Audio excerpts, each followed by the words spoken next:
Hi, this is Wasabi. Welcome back to the channel.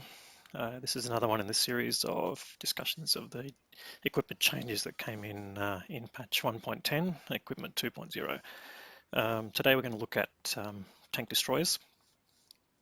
We're going to break the tank destroyers into three different classes to discuss the options, which will be snipers, which are tank destroyers that stand off and use camouflage and vision to shoot from distance.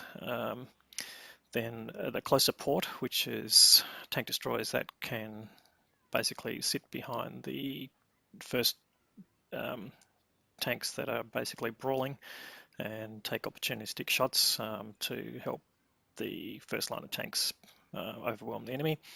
And then the third is the brawling class, which are tank destroyers that can basically engage directly with the first line. So each type of tank or each type of TD basically in those classes basically needs different characteristics. So we'll just look at the sort of options that will benefit those styles. So if we start with the snipers, and we'll probably start with the lower tier. Let's take the Hellcat, and we've got no equipment on this one currently.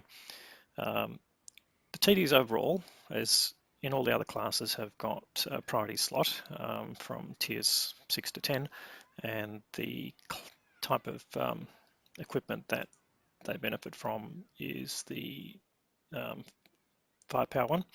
So anything that basically relates to firepower will get the benefit of that slot. So we'll look at that again, apply the filter to show what options are available for this particular tier tank and type, and you can see the standard options.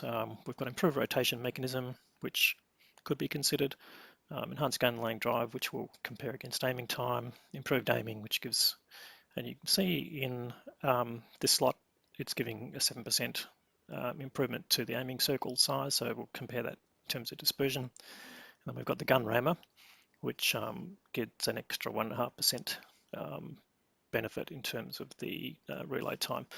So if we look at the traditional one, which is gun rammer, and you can see that our average damage per minute has jumped up. So we're getting basically an extra 235 hit points per minute as relation to the gun rammer.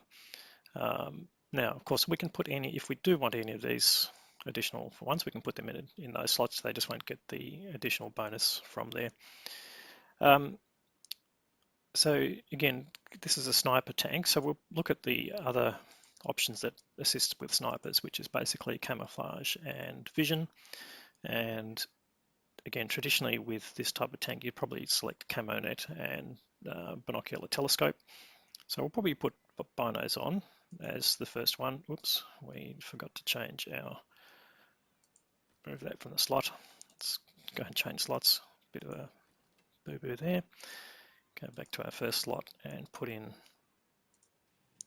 our gun rammer just so we retain the benefit of that.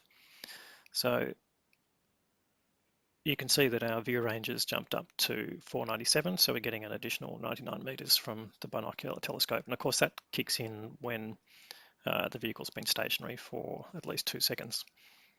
So the final one, and this is going to be a consideration for any of the snipers, you've got camouflage net, which gives a 15% improvement in concealment. And then you've got a new choice called the low noise exhaust system, which gives a 5% improvement in concealment. And just be aware that it does give different types of bonus depending on the class of tank. So the scout tanks or light tanks get a slightly different rate there, so just in case you thought that was different.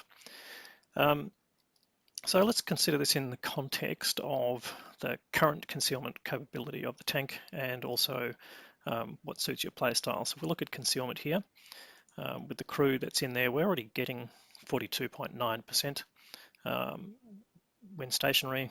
So part of that's the tank camouflage itself, and then part of that's the skill of the crew, because this crew's got brothers in arms and full concealment. So we're already getting pretty good value there.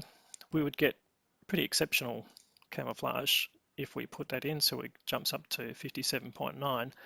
But again, in the same way that binocular telescope only starts when you're stationary, the same thing with camouflage net. So you're only getting the benefit of that camouflage, that additional 15% when the vehicle is stationary. So moving from one location to another, you're not getting the benefit of that. So this is where this particular piece of equipment comes in, the low noise exhaust system, in that even though it's only giving you a 5% increase in concealment, it's operating continuously. So again, depending on your play style, and so let me emphasize this again, your play style is what really determines what equipment you want to choose. These are basically hints to give you an idea of what their capabilities are, but I'll leave it to you to make that decision for your own particular play style. Now, why would this benefit you? If your play style, for example, says, all right, I move early to a point of advantage so that I can take shots depending on, obviously which map I'm on, but that spot may only give me advantage for, one shot or two shots, and then, the tanks move away from that area and I can't take further shots, so I need to relocate. And at that point of relocation, as you start to move, your camo net basically loses its bonus and you go back to your standard concealment. So if you wanted to retain camo while you're on the move, then low noise exhaust system might help you to perform that relocation without getting spotted. So you can see that 5%, it's additive to your total score. So it's adding effectively, almost another level to your camouflage that basically you can rely on all the time. So again, this is really comes down to your particular playstyle. So let's go and look at another type of sniper tank and see whether we draw the same conclusions. So let's cancel out of that. And we'll go to, say to go to a tier 10. We've got, this is an excellent sniper tank, and you can see it's already got equipment which pretty much fits the original meta of sniper tanks. So let's go into that. We've got, again, we'll just, for the first slot, look at firepower. And yeah, we've got the same choices, basically. This one has got particularly a longer aiming time, but again, may not be such a consideration when you're sniping from a distance. You're typically lining your shots up. You're not that close. So that sort of the parallax type situation of distance means only minor variations in there. So you normally have a bit longer time to aim. However, that's again comes down to your experience. What are you actually experiencing when you're playing this type of tank? Do you prefer the gun rammer to get that additional speed of fire? And you can see with this particular tank, with the rammer engaged, we're getting the gun loading time down to under 6 seconds, which is delivering a pretty phenomenal DPM of 4,000 hit points per minute capability. So again, you would basically weigh that up against the other one. The other thing you might consider is rotation mechanism in terms of reducing the dispersion, but this one's already got a very low dispersion under 0.3. So yeah, again, I'd probably leave the gun rammer in place there. And then if we look at the binocular options or vision options, now this is not a spectacular view range that we're getting. 486 is good, but it's not huge. But nonetheless, it's, if you're dependent on your own vision for picking up targets, then you probably want to keep the binocs as giving you the most advantage in terms of distance. And again, probably the real variation is going to be in your camo. So again, you're going to lose the benefit of camo when you start to move, and moving something you normally have to do fairly consistently with a sniper tank. So again, you just have to weigh that up. Do I get to move freely around without worrying about being spotted? Because the camouflage you probably get the most out of when you're firing to make sure that you're not getting spotted. But do I think that I'm going to get spotted on the way to a position that I want to take up? So that's probably enough discussion on the sniper tanks, let's look at support TDs, and we'll probably take the FV as a classic example there. So in this case, we're probably not so much worried about camouflage because we're going to be spotted.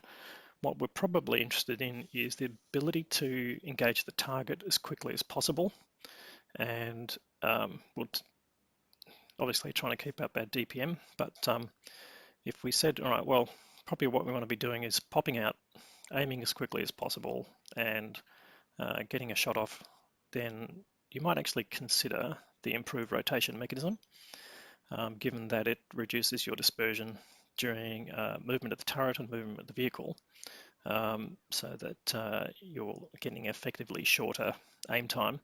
And you might want to combine that with enhanced gun laying drive, because we've already got a fairly long aim time with this vehicle. 3.55 seconds is quite long. We might want to keep up the damage per minute with the gun rammer, but in a separate slot, and we could basically put them all on in this one category. But if we put advanced GLD in, we'll get aim time back or closer to 3 seconds, 3.2 seconds. Again, with the IRM getting that 12.5% advantage in terms of reduction of dispersion. So these might be considerations that you make. Again, depending on your playstyle, are you going to be doing that thing? You know, you need to keep your lightly skinned vehicle behind cover most of the time, so you are going to pop out. Is the aiming time really the biggest drawback in that context? And if so, then yeah, you want to basically stack the things that give you an aim time advantage. And your gun rammer, even though you've got a pretty long loading time, that's actually quite a large saving in seconds to that. Only the addition of extra food would probably improve that capability. So that's probably good enough or enough content on support tanks. Again, think about your playstyle, what options might benefit you. So let's now go and look at a brawler type of tank, and we'll take the SU-122-44 as an example. So here is a tank that actually can be used to stand off, so you might want to invest in camouflage and optics type of benefits. But one thing overall that you want in a brawling tank is typically mobility. So even though firepower is the slot, let's look at the things that probably improve mobility as part of that. And again, the improved rotation mechanism might be the optimal choice for that. And then we look at other considerations of the playstyle. So if we think about mobility as being important, but what is the one risk that you face as a particular casement style of tank destroyer is loss of tracks, then we probably want to look in the other slots for things that improve the ability of the tank to survive. So if we look at survivability, and one of these in particular, improved hardening, gives us benefits to suspension durability, also additional hit points. So if this one in particular, if we read the text there, you're getting additional 8% to our vehicle hit points. We're getting 50% improvement in suspension durability and also 15% improvement in suspension repair speed. So this is on top of any crew skills that you've got. Suspension load capacity, not going to be really important here, but also a reduction in hull damage caused by suspension damage during impact. So again, if you're getting rammed or your tracks are getting hit as part of direct engagement, then it's actually improving the durability of your suspension. So that probably be an important consideration, and it's particularly with the SU-122-44. It's a major impact. And then the final slot, again, you're going to look at things that help you with this tank. You might go for ventilation to give you an all-round improvement.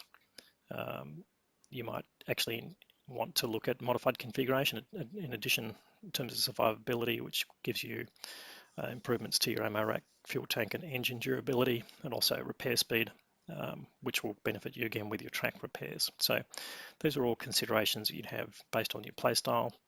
Or you might want to say, right, well, I do want to occasionally do the standoff and shoot from a distance. So what are the things that are going to improve my spotting. I've got a particularly low view range with this one, or I might just want the camo so that I can take advantage of other people's spotting, but shoot from a distance without getting visible. And so just purely a camouflage net, or even low noise exhaust system. But again, your play style, your choice, basically. So look, I hope that helps explain some of the choices for the different types of tank destroyers. Again, it's going to come down to your experience with each tank specifically. So things like the Hellcat, you might look at, say, the very slow turret traverse speed and say, right, well, maybe IRM might be a consideration there, or or it may be not. Again, it's all characteristics of the particular TDs that you're playing, and what combination of equipment will give you, the best bang for your buck or the best experience as a player. So thanks very much for watching. If you have any comments or you've got any additional questions, please leave them below, and we'll endeavour to respond to them as quickly as possible. Thank you.